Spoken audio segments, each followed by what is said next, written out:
will you get through another world, a lesser world, a world not your own? Are you who they said you were? You put a person under the men's telescope, all his memories showed up on a sort of moving picture screen. And I know what I know, and you're not gonna take it. I'm not going to lie or argue.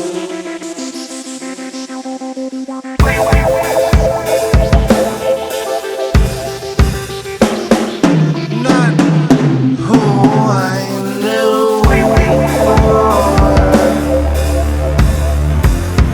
They've changed.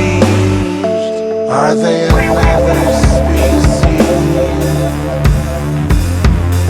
Something we don't know. They're not smart. They're dangerous.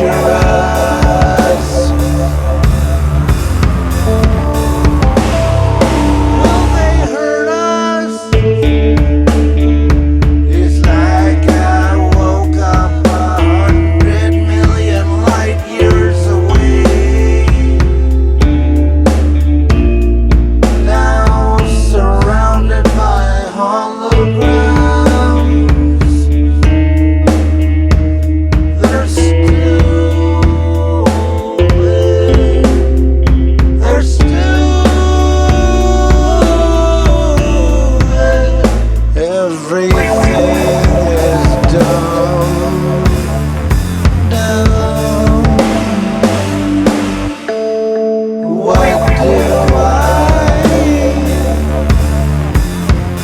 know? What do I know?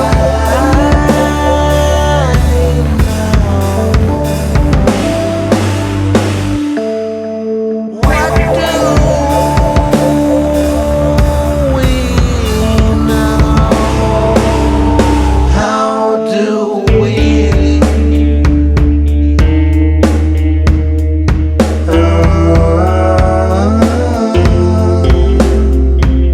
I know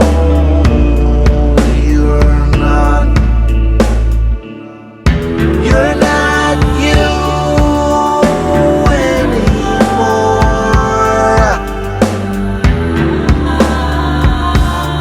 You're not you anymore. You're not you anymore.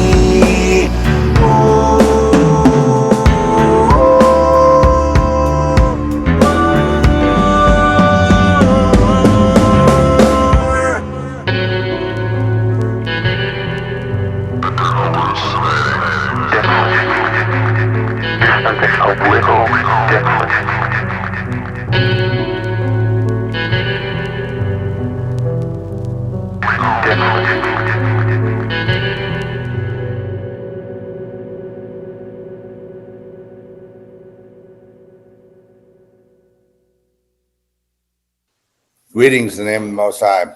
How are you doing out there? I trust you're doing well. I hope you're doing well. I pray you're doing well. I think we all have to remember that the pain of earth is temporary. In Romans, I think it's Romans 8, it says that the pain of earth is nothing compared to the joy that comes later. And basically it's the reward. It's a reward. If we look at it as a kind of a test here on Earth, it's a reward for staying the course when there's all kinds of distractions, temptations, unfair pain, unfairness that gets us to really, tempts us into to hating the one we call God or turning against, which is impossible because it's like turning against yourself. It's not really physical. It's actually not possible, even though people have tried to institutionalize it in occultic and spiritualistic practices for time immemorial. They've tried to be their own gods, and basically a little bit of biblical wisdom. The fool says in his heart, there is no God. This is the fool. Okay, so that, I guess, is the first test. I can liken it to Frankenstein, the story, the Mary Shelley's Frankenstein, of just, the monster needing to know his maker. That's like the foremost thing in Frankenstein, in the monster's mind. He must understand or know his maker. He must understand where he came from. He must understand where he's going. He must understand who he is, what he is. And that cannot be done really. I don't think it's a verbal communication. Not everything is put in language and in verbal sequences that that a linear mind can follow. See spot run. The sun is beautiful with spots exploding beyond, or whatever. Those are all fine. You can make lots of images, lots of art with words. But where the spirit is beyond those things. And I know that some of the great poets of over the centuries have tried to describe nature and life and love and the toils by use of, in my case, I read English. I also read some translations. I did at one point know Sanskrit, and I could translate many parts of the Bhagavad Gita, for example, which is poetry. It's all poetry, but it falls short. I'm sorry to the wordsmiths out there. I'm a wordsmith myself, but there's a point where the words fail, where the words don't go any further. Okay. And that's the point that I think we try to avoid a lot, because we can't control it. And the spirit will do what the spirit will do, and we can't control it. The one thing we can do, though, is when we're feeling depressed or fed up, or like we just can't go on another step. And that's the time where the opportunity comes in for silence. And that silence speaks volumes and speaks light years. And, leads to the peace that surpasses all understanding. It might be like a crystal clear brook and the water flowing down through the rocks and the birds chirping and drinking the water, and it's all idyllic, but it's only an approximation of what is real, that is within. As I've always said, this is what has been revealed to me, is that we come here in this third dimensional aspect, and we look outwards. We see, and we touch, and we feel, and we long really for connection. But the mistake is always that we long for connection with other people that remind us of our loved ones, or our brother, or our sister, or our mother. or something. And this is always the error. This always leads to sorrow. And some people say, well, you need sorrow to experience elation. But sorrow is sometimes leads to more sorrow. I think some of you know what I mean. I've been through a battle with the hospitals and with the AMA and you know, been in a situation where I was basically being tortured. And I don't know why they decided to do that to me. It's something I haven't really dealt with yet. You know, I'm sorry. Sometimes it takes me a long time to deal with trauma that occurred. But that was as traumatizing as anything I've been through, as any kind of, you know, child abuse or mean people or just, you know, unfair treatment. It was all those things plus times 10 in on steroids, you know, just really, you know, really amped up. And, you know, there are reasons why. I think culturally, the hospital represents the government now. The hospital represents, and I'm leading, don't worry, just I'm getting there. Well, how about another espresso, my dearie? Oh, I see. Well, if you walk quickly around there, what I can do is I can pull this down. You don't mind if I just pull the curtain down a little bit? Okay, go ahead.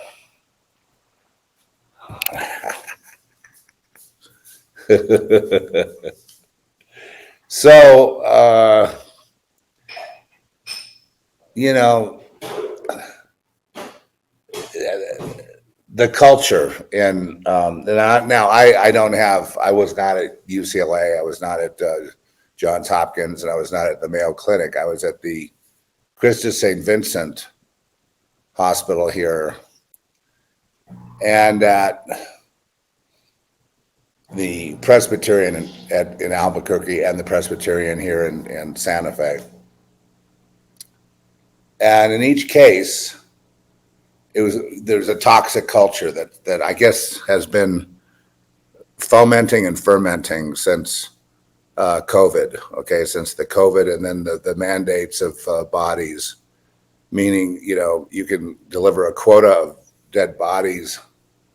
And then I found out about the organ harvesting from the people that have signed the organ donor thing and how sometimes they die early.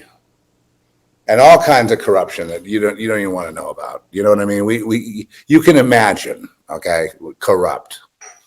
And these hospitals are completely corrupt in every way. I don't think there's anyone there that I got kicked out of cardiology. I got diagnosed with heart failure and then kicked out of cardiology because I wouldn't take their medication. And so it's like the medication was the number one thing. As long as you're on the medication, they'll see you for 10 minutes and, you know, adjust your medication, tell you to go home and come back in 2 months, you know, or die from a heart attack or whatever's going to happen to you. And they could care less. And so there's no friend. You know, there were weird things that happened, MRIs in the middle of the night, where I woke up screaming, tied to the MRI machine, and I started punching it. You know, my hands got all bloody. They stopped the experiment. They said, well, we're testing his brain. And I'm like, at 3 a.m? What the fuck is this, man? You know, why me? Why are you singling me out? And it's because I had, because I was under the control, if you will, of the government agency called the, I may not have the first word right, but it's like the Office of Infectious Diseases. Okay.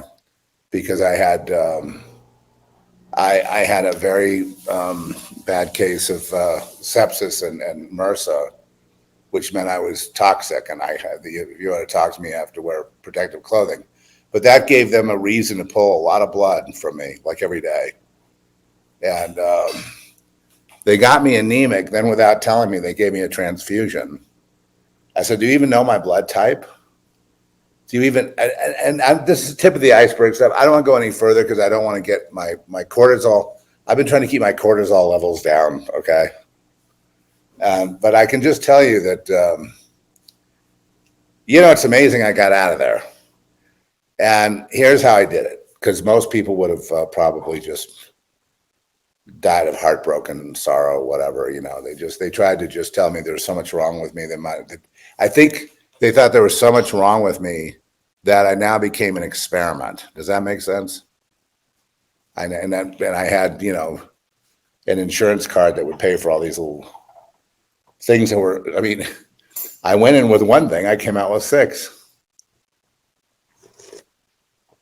Oh, now that's very, very, very good. Don't you think? Okay. I hope it's not bad for me. It's controversial. It goes back and forth with the research, but I don't really believe research anymore. I only believe my own research, my own experience. So how did I go so many days in there? And I missed home.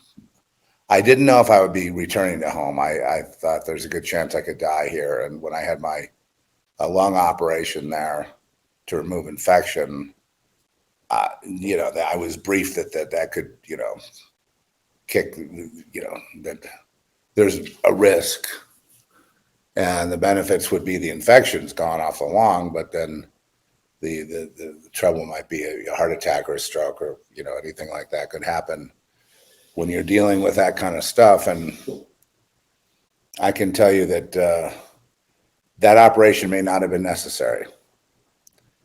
That's the other thing but I'm not a litigious guy. I don't, there's a million things I could sue on, and especially the treatment in the OR and other things. And I've decided to, I was writing a book, and in the book I was, hallucinating. I guess I was telling them that I was hallucinating, and I was seeing little creatures on the ceiling. And that's when they decided to give me the middle of the night MRI on my brain. They thought I had brain damage. Of course, I couldn't be seeing something because of the toxicity of the, what's it called? The vancomycin, the whatever it's called, the vancomycin, the antibiotic. It couldn't be because of the drugs. Oh, it couldn't be because of the injections of ketamine that they would do for anesthetic and it send me on a trip to outer space. It couldn't be any of those things. So the novel will come along at the right time. It's very subjective. It's very visceral. I don't know that it's translatable into a movie form. I doubt it. Larry disagrees with me. But I just have to write it honestly. And it was very hair-raising, but I do believe that I've had some spies, okay? I've had some people, when I was doing performance writing, that is writing on Substack raw, you know what I mean? And then editing there. Usually if I write fiction, we write, like, say, a screenplay, okay? So you write it out, and then it starts after it's written, right? Then it's line by line, okay? Then it's thinking about the concept and thinking what's needed, and then line by line again, and then it's over to get notes from a couple of very talented readers who are able to see things that maybe we can't, and then addressing those notes, and then line by line again, and really working on the language and punctuation in order to make the experience of the reader. And this is what I think all the great screenplays have this in common, that yes, it's a good story, but there's something about it that just goes down nice. You know what I mean? If you look at the famous William Goldman screenplays, if you look at Robert Towne's screenplays, if you look at John Huston, these are all classics, but you look at the writing of John Huston's treatment for the Maltese Falcon, for example, it's just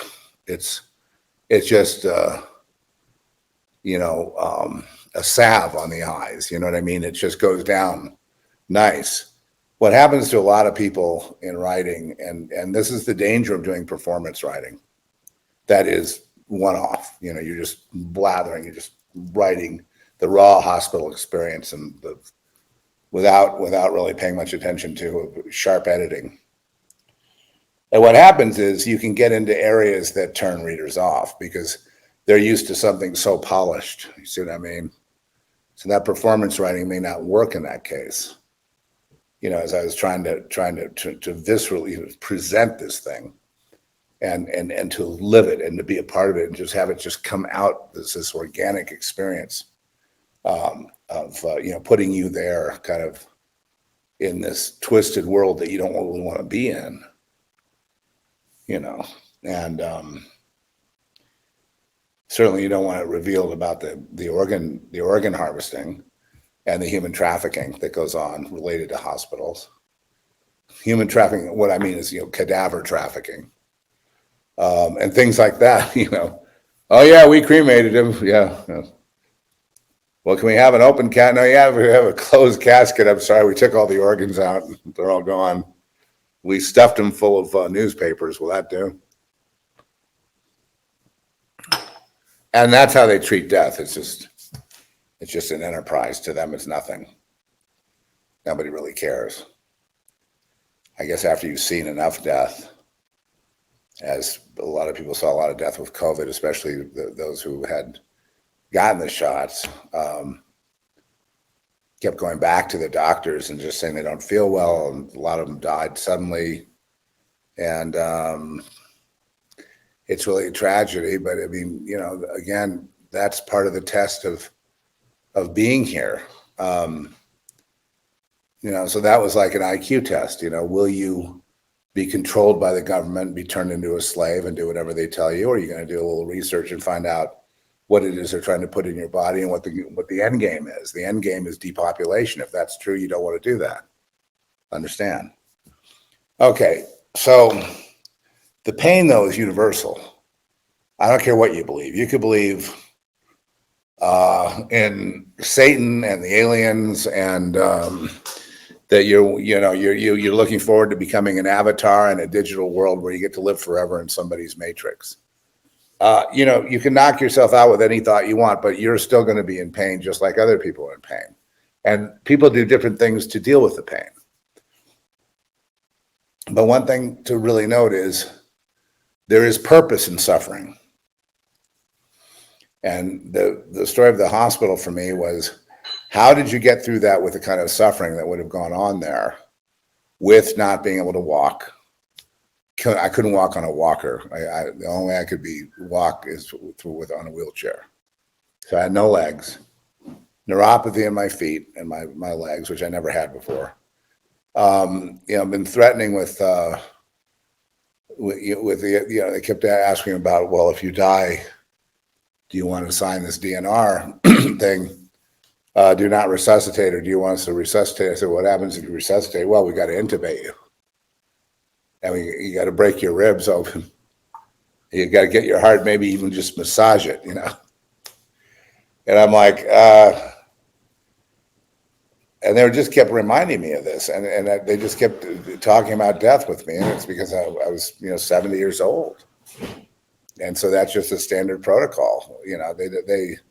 There was another old guy next to me who was screaming about something, and I think he died. I think they wheeled him down the hall. Did he die, Trish? Yeah, the very thin guy. Yeah. Yeah. He was very animated when he came in. There was no. But I couldn't see. I never saw anyone visit him. And no one visited, of course. See, that's what we do to people. That's on us. We stick old people in the hospital and then we don't go there, and we hear they died. Oh, good. And then fight over the, you know, their properties.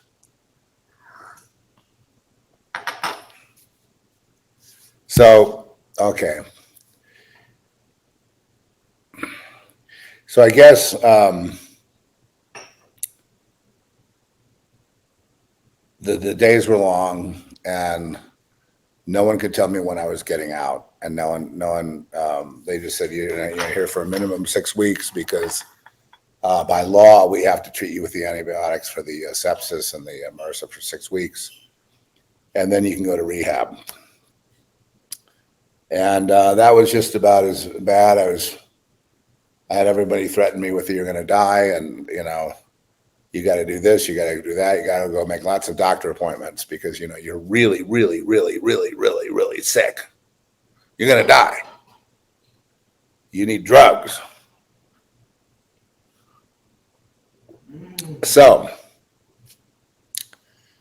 eventually that led to a divorce from the whole thing. And I tossed all the drugs in the toilet and told them to go fuck themselves, okay?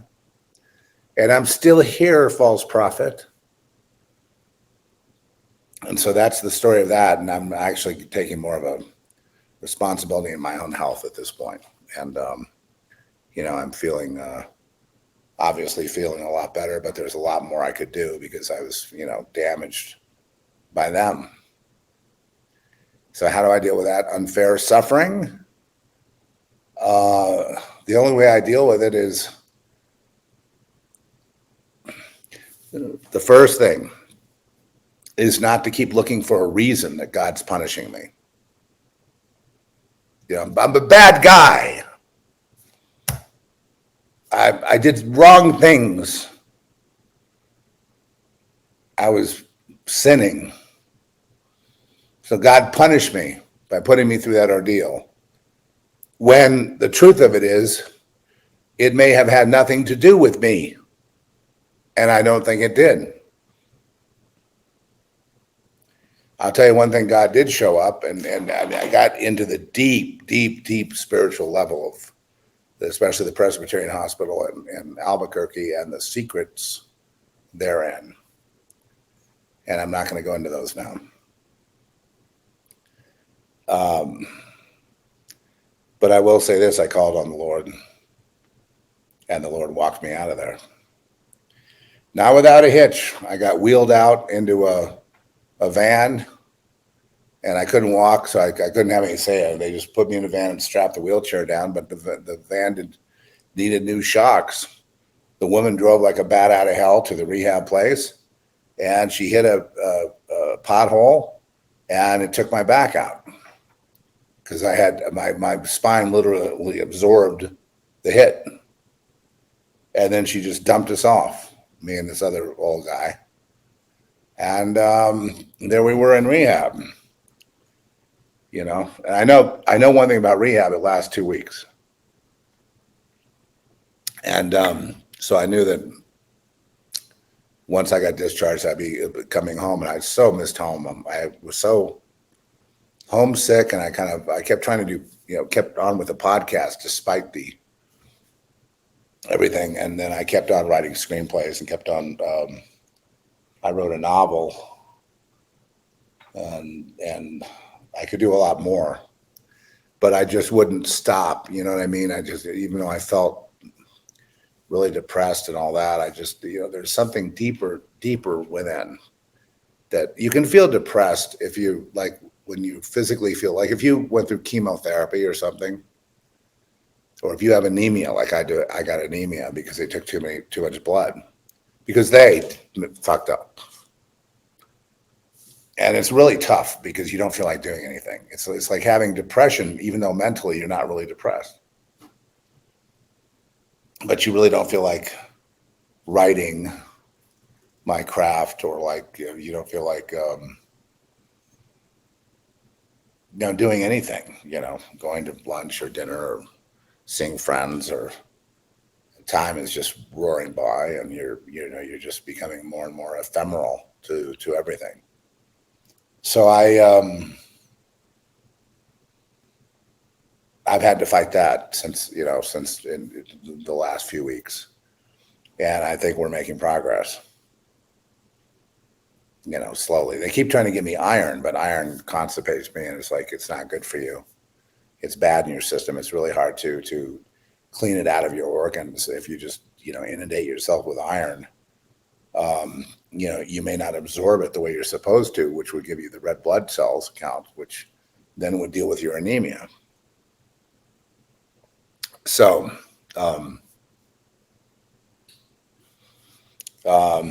so that was out. So I had to find other ways, through the best ways, I guess, through, I dealt with some experts with kidneys and things, and there's some hacks you can do. There's things you can do that the doctors don't know. One is taking baking soda a couple times a day. One is using activated charcoal. I use a B vitamin complex. That's also quite helpful. I give myself B12 injections, which has been very helpful. And slowly coming back. I guess it takes a year or more. So how do you deal with the suffering of that? Like everything that seems over. A lot of friends are dead. How do you deal with this suffering when it's just imposed? The number one sufferer, I guess the number one paradigmatic example of this would be Job. And with Job, it wasn't personal. It was a bet between God and Lucifer. You know what I mean? God and Satan. And Satan's betting that Job will cave. Job will blame you for all that, taking all those blessings away. He won't make it a week before flapping his jaw. And he never did. He was never disloyal because he was so aware of God. And he was, I believe, this is not written this way, but I believe he was able to discern that it was not personal. His friends kept telling him it is personal. Like, you're doing something wrong. And he wouldn't listen to that. He just stayed his course. And then, of course, he was rewarded with sevenfold blessings to show that, he had passed his tests. Thank you very much. When unfair things happen, the fair-minded good people, and evil happens to good people that don't deserve it. And when good people go free, we've all been through Psalm 37, where God says, do not be jealous of the wicked who get their money through, and I would say that the first Proverbs also echoes this. Don't be jealous of those people who murder for their money, who do evil deeds, who lie for their money, who rip off other people for their money, who basically do evil for their money. Don't be jealous of that money, because eventually, it doesn't matter, because you're here for a flicker of an instant, but it's eternity you get your eyes on. There's nothing you can do here. There's nothing you can do. Oh, a little apple juice is very refreshing. Oh, thank you for making the apple water. That's something, the apple. Just the right size for a human being, But there's nothing I can do with other people that would solve it. There's nowhere I can go. I find a priest. I find a philosopher. Or when you're young and not encumbered, I'll find a girl. I'll fall in love. That's gonna, or whatever. And that's, I'll find comfort in other people. No. After you play that game a while, you'll realize that it all leads to a big heartbreak. It's unavoidable. Happens every time, all the time. Even with couples that have been together for a long, long time, they manage to, you learn, Trish can't save me. She can't save me. I can't save her. But I know what will work. I know that by having the Lord, God, Jesus in our lives, it's like forms a kind of a not a sort of pyramid thing of the man, the woman, at the top you have God. You know what I mean? And so the recourse for each man and each woman, each person in every relationship, even business relationships, like for example, I'm in one with Larry. Now I can't save Larry. As much as I would like to to make his life not have pain and have him just go scot-free, I would love it. But I can't do that. And he can't do mine. He couldn't stop me from that. He just was like, how many things are going to go wrong? I mean, I was sick on the bus, driving my bus, and returning home here, and then hospitalized, and then out, and then hospitalized again just a few months later. And it's like he prayed and prayed and prayed, and a lot of people were praying for me, and probably if I didn't have that, I wouldn't make it. But that does work. Prayer, when you pray for other people, that works. That's the best kind of prayer, when we pray for each other. Because you see, we're not solving it.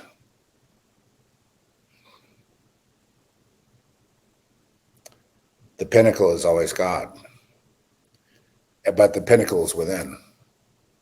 The realization eventually is understood that even the spaces in between the things created is God, is consciousness, is life, is purpose, is a person, is a personality, is a thought process. But that thought process is not intelligible by human, because it incorporates all dimensions and all times and places and spaces and non-time and non-space all at once. And so try to think about that. Do you think you could grok that? I don't think so. My thoughts are above your thoughts, says the Lord. My ways are above your ways. Accept it. It's the truth. But then to get frustrated and say, well, God doesn't exist, again, the ontological argument, you just proved it. By saying God doesn't exist, you prove he exists.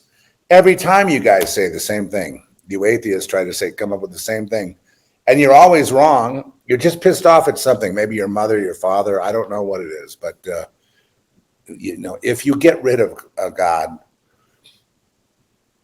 well, I would have died in the hospital. I wouldn't have made it home.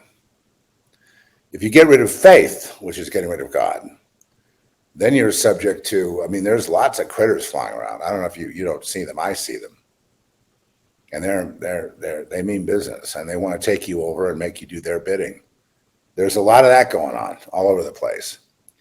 There's a lot of Jezebels out there that want to take men's testicles and rip them off and keep them in a little safe, so they can control, And there's a lot of this,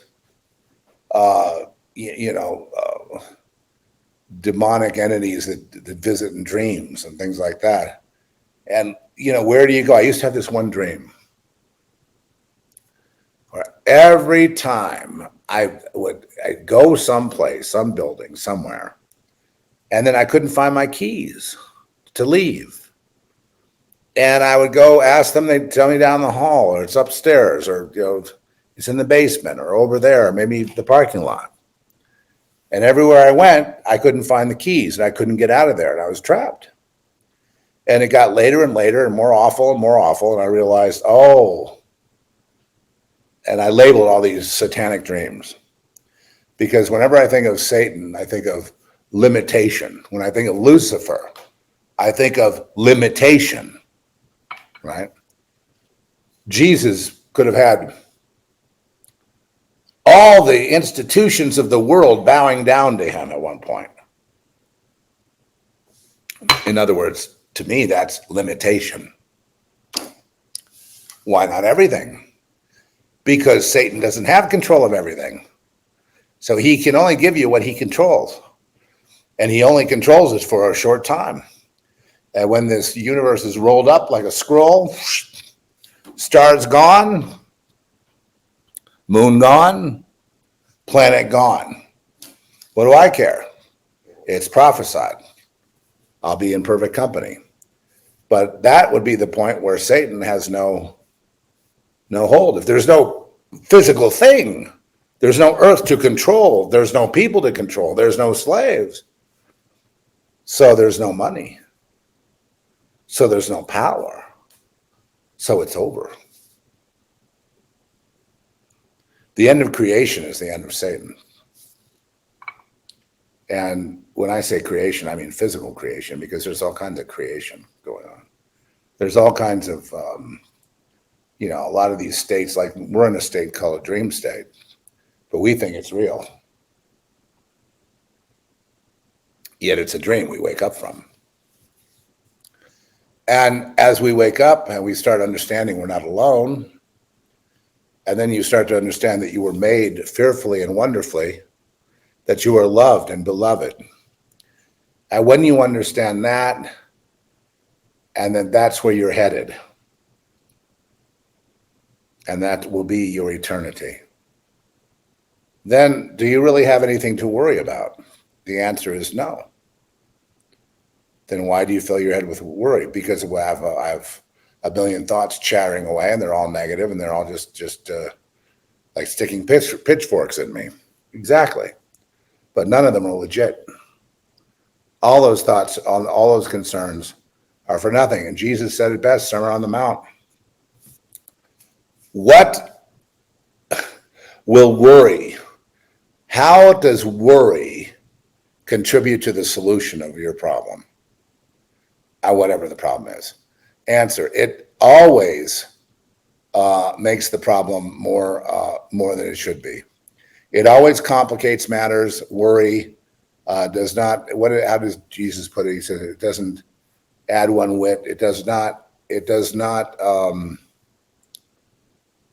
contribute to any solution whatsoever.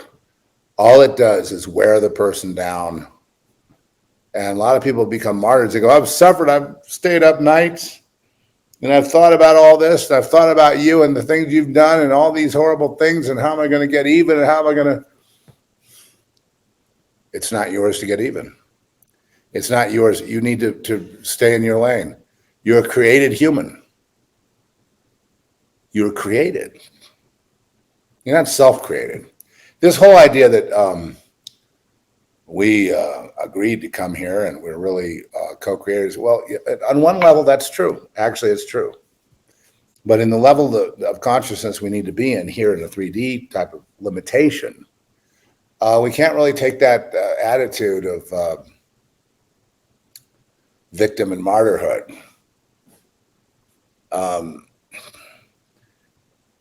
Because we've suffered. Because suffering is beautiful. And I understand all the carnage, say, in Israel, and all the carnage we see around the world, and poor Ukrainians with just miles and miles of dead people. You know, you don't see it. You're not seeing, like, it looks like World War II there. You don't see it because you're sheltered by the media and by the, you know, you're well sheltered. But that kind of suffering is also the kind of suffering that humans go through. Was it God's fault? Of course not. Humans have free will and you know, have chosen, you know, certain outcomes, certain destinies and outcomes, and God's the one that actually intervenes and stops people from blowing everybody up, you know. And but how he works is very mysterious, and people can't really follow it. So unless you can grok all the dimensions and all the thoughts and everything that ever happened all at once, can you? No. So don't even try. Okay, so this period could be an exhilarating period. What I do is, like right now, is I'm just kind of trying to work on health issues and focus on what I can do, you know, and focus on being productive and what I can do, and what I can't do, what I can't, you know. Obviously, fix the whole election, and the hatred in the United States is just insane. It could turn into an amazing civil war. And in that case, I'm here to pray with those suffering on whatever side of the battle they're on. Because you see, it isn't even about this. And that's the truth of it. It's not even about this. Okay, so predictions.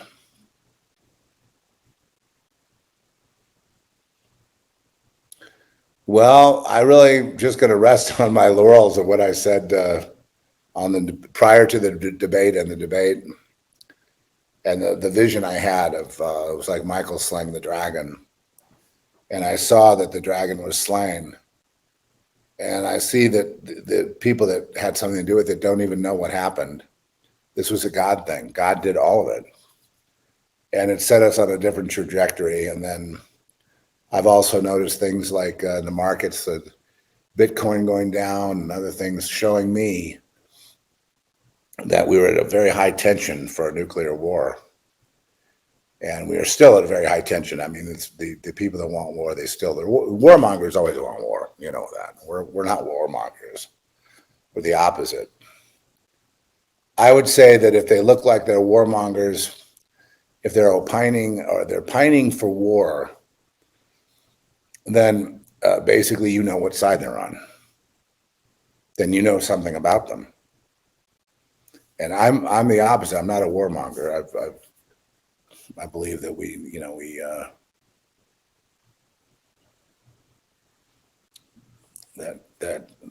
mainly because war is so harsh on people and now they throw anybody in the line of fire and you've heard about the money laundering in the Ukraine, right?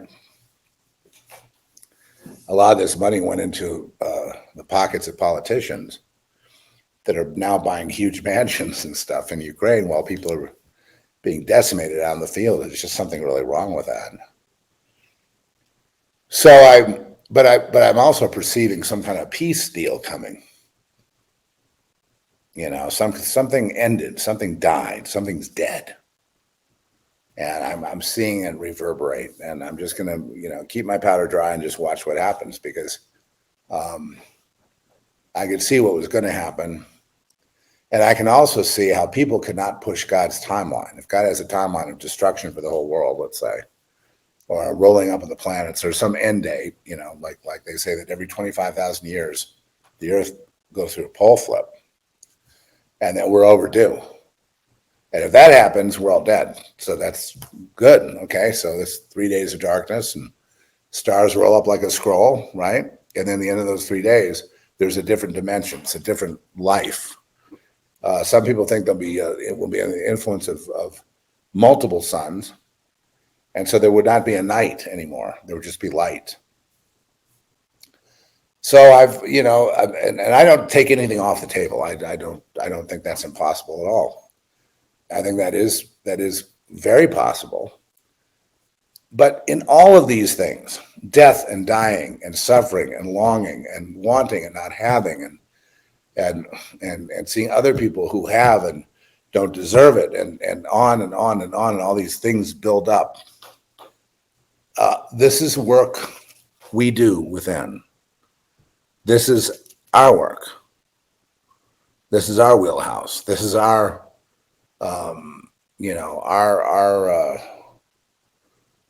responsibility.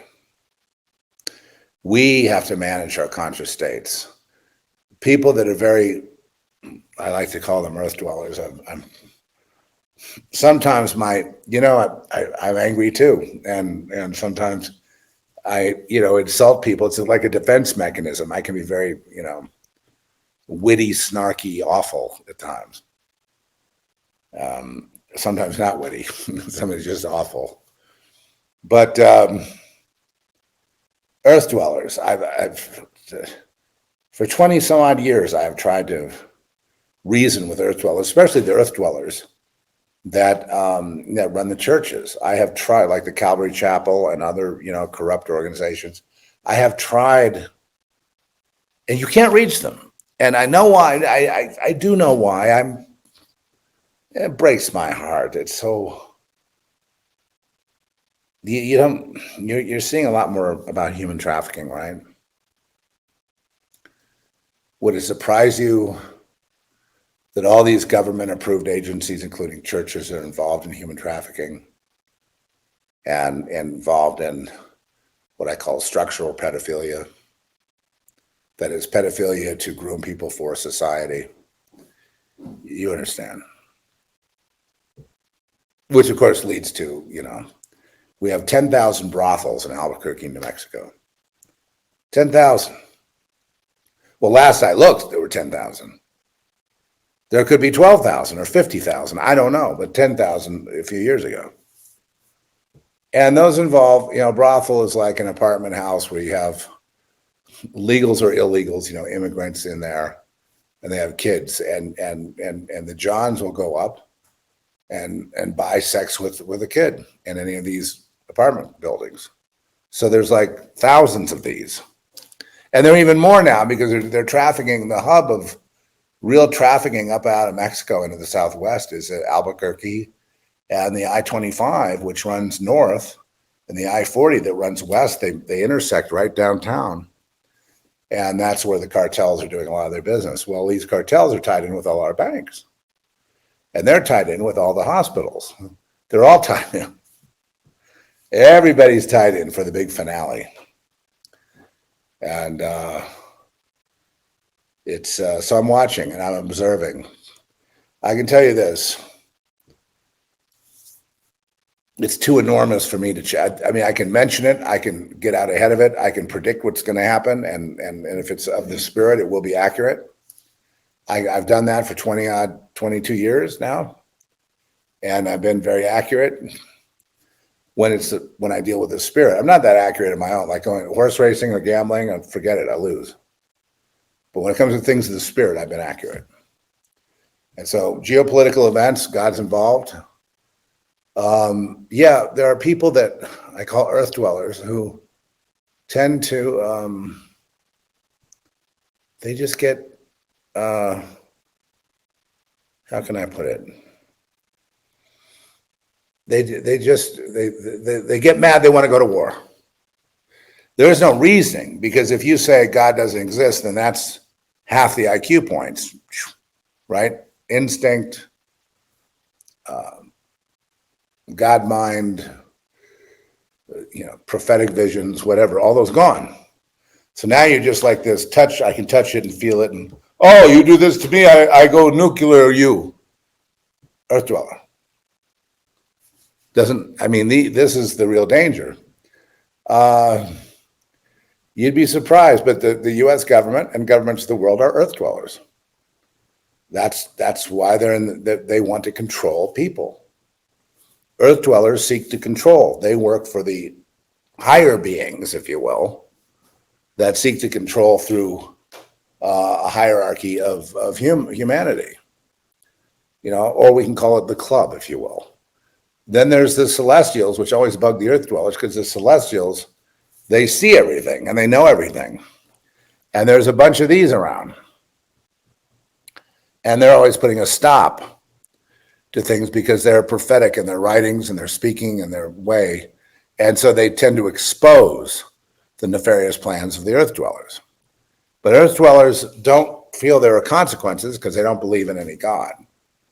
Or if they do believe, they just say they believe, but it's not something that is their life. It's something that's external to them that they just say because that's the thing to say. I'm not saying that they're not clever. Earth dwellers can also be psychopaths, or earth dwellers can be narcissists. But one thing is in common with all of them. They all seek the things of this world.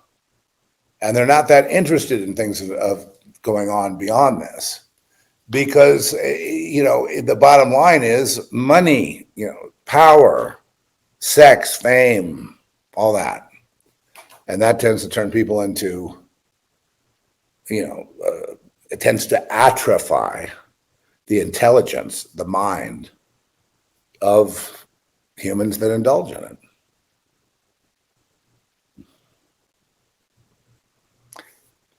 So when you feel you're unfairly suffering, and a lot of people do, especially when you get older, you can't really take care of yourself, and then you're really at the mercy of all this. Even that will end, that will not go on forever. What will go on forever is the joy that's unspeakable. That's a matter of faith.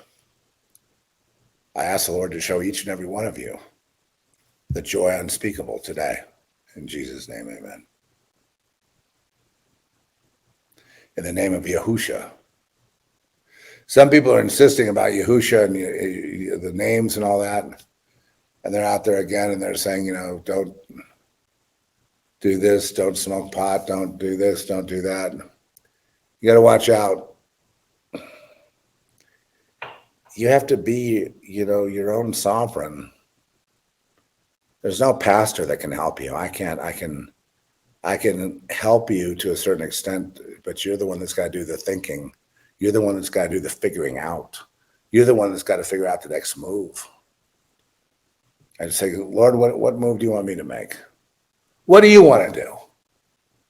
How's that for a change? What do you want to do? Where do you want to go?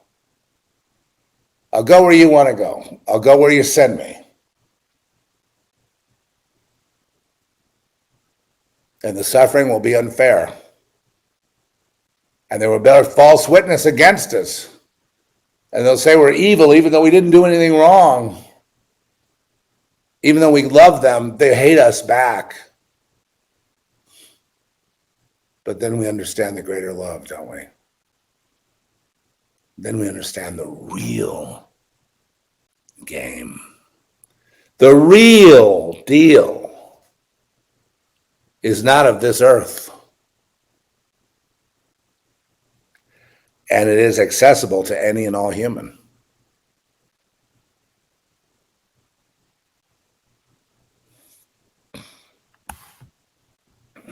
Okay, I'm going to go now. And I may. Happy Independence Day. Oh, yes. Oh, happy 4th. Happy I forgot all about it. Independence, Zeph. Happy Constitution Day. Independence. Happy Bill of Rights Day. Independence. Happy Declaration of Independence Day. Happy Independence Day. Happy Rule of Law Day. Happy Independence Day. Happy Medicines at the Cutting Edge Day. We'll solve cancer soon. It's already been solved.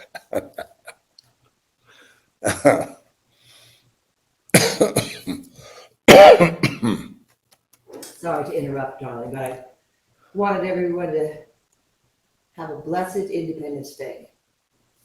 Have a blessed Independence Day, July 4th, 2024, a special day where we revere our leaders, and we revere those people that have made such great sacrifices in Washington, D.C. We revere our bankers who have helped us to get our homes. We revere our institutions, our doctors, and those who have helped to cure us from heart attacks and cancer and all that.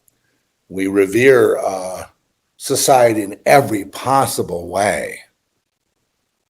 I just hope that one day you can appreciate society like I do, because I really, really appreciate it, let me tell you. What are you telling me? They lie? What, for money? How much money are you talking about here?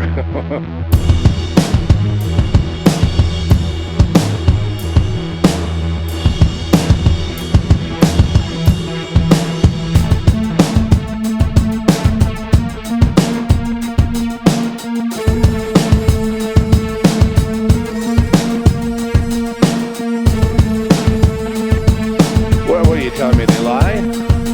What, for money? You say I much money are you said, talking but about? I did not say.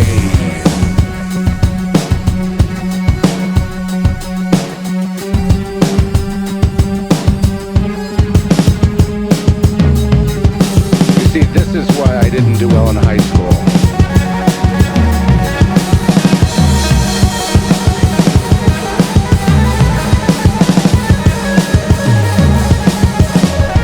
Woe to them who divine out of their own mind, but it's a lie.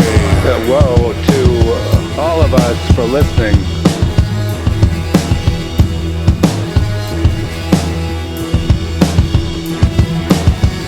It's a hell of a thing, really. I just thought of it the other day. They lie and say it's from on high. Oh, you can't be serious about that. What are you telling me? They lie? What, for money? How much money are you talking about here? They say God says, when God did not say. I'm not sure I really care about this because it just seems it's all commerce. It's a hell of a thing, really. I just thought of it the other day.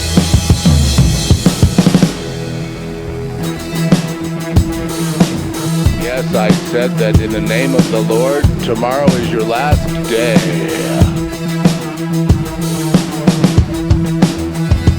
Oh, I'm still here, prophet. I'm still here, false prophet. I'm still here, false prophet. We're still here, false one. I'm still here, false one. Still here, false prophet. I'm still here, false prophet. About the future being I'd like to go to the cemetery. oh my God. I'm still here, false It's just that prophet. if the kingdom is within its game over, you know what I'm saying? I mean, I can see I'm getting still into here, false this prophet. racket. I mean, you know, how much money are we talking about? Still here, false You prophet. hit the jackpot, you only have to be right like once a year, and then you can coast. Yeah, maybe you just coast.